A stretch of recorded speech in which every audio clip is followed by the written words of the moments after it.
Prisoners freed and billions for the Islamic Republic. The Biden administration completed a deal with Tehran, exchanging 5 Iranian prisoners for 5 Americans and the unfreezing of $6 billion in frozen Iranian oil assets. The exchange took place after the billions were transferred from South Korea to Qatar. Qatar will monitor how Iran spends the money, and critics believe this is the largest ransom ever paid by the United States. But the Biden administration says no, the money was sanctioned oil payments frozen in South Korea since 2019. So what do Iranians think of this prisoner swap? Well, joining us is Young Voices commentator Tahmineh Dehbozorgi of the Dissident Project. Tahmineh, it's good to talk with you again. So many Americans are upset about this deal. How are people in Iran reacting, especially younger Iranians you know? Iran has never won a war, but also has never lost a negotiation. Ultimately, the funds are the important part of the deal for the Islamic Republic. They have been citing a lot of economic problems as a result of U.S. sanctions. However, a lot of people believe that it's not the sanctions that is causing the economic problems in Iran. It is actually the incompetency of the Islamic Republic. On the other hand, overseeing these funds is going to be almost impossible for the international banks that are involved with this, because the promise is that these funds are only going to be used for humanitarian needs. However, Ibrahim Raisi has said multiple times that Iran is in control of how this money is spent. People in Iran and outside are very worried that the government of Iran is going to be using these funds to ramp up its nuclear program and also continuing funding its terrorism outside of Iran. Well, that makes a lot of sense. It reminds a lot of Americans, remember President Obama's deal in the middle of the night? That plane landed. It freed up about billions more in frozen assets. So critics in Congress, others say the money's fungible. It'll free up other funds that'll be used to support terrorism and groups like Hezbollah, and then crackdowns on protesters and dissidents inside Iran, the nuclear program. What are your thoughts? Give us some more on that.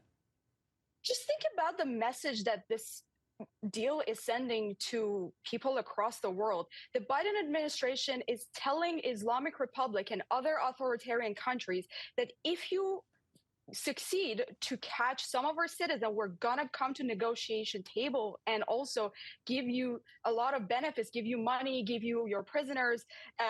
We will pay the ransom. And I don't think that's a really good strategy for the United States to approach its adversaries like the Islamic Republic.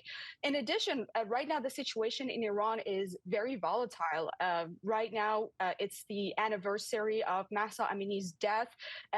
She was a 22-year-old girl that was allegedly killed in the custody of the morality police for improperly wearing her mandatory headscarf. And senators like Tom Cotton have voiced their concern about the fact that the Biden administration is appeasing its enemies instead of trying to approach them with more deterrence force and more aggression.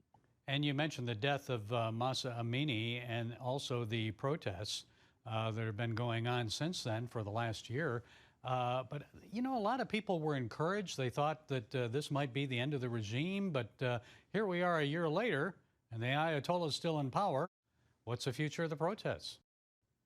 Well, we have seen that a lot of changes in Iran. Women of Iran are no longer complying with hijab, and no matter how many rules that the government tries to impose, I see a lot of resistance from young Iranian women.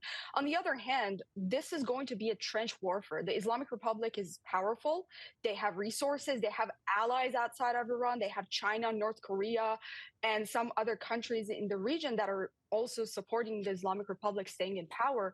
And Iranian people have been fighting by themselves. And my personal view on the matter is that I think this is going to be taking quite a while. However, we have already been seeing changes both on the ground level and also on an international scale. This is the first time after 40 years of Islamic Republic rule that we see that the world is finally noticing the Iranian people. This is not the first time that people are going out and protesting, but we've never seen anything like that.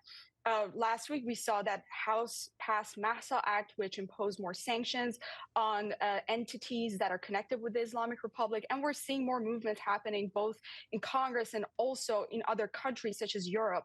So I don't think the hope is lost and the fight is still continuing. However, we got to be patient and make sure that we support the Iranian people. The Biden administration should not be going forward with negotiations with the Islamic Republic because that is only going to set back the movement.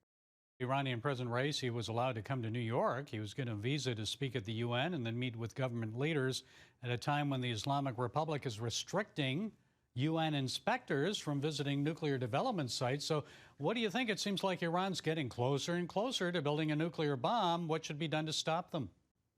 I think it's really shameful that something like this is happening, and this further delegitimizes international organizations like United Nations because they're allowing people like Raisi and governments like Islamic Republic having a seat at the table next to the United States and leaders of the free world and giving them equal voice and opportunity. Okay, Tahmineh Dehbozorgi, it's good to talk with you. Thanks for being with us. We appreciate your insights. Thank you.